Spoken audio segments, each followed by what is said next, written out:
非常に強い台風21号が明日昼ごろから夕方にかけて近畿地方に接近することを受け、兵庫県内でも台風への対応が進められています。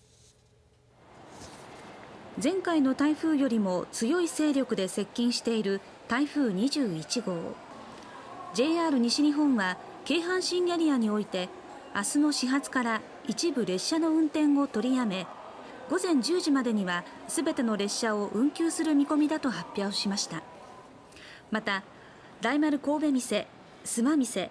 芦屋店は明日の臨時休業を決めました。お客様と従業員の安全を考慮した上で判断したということです。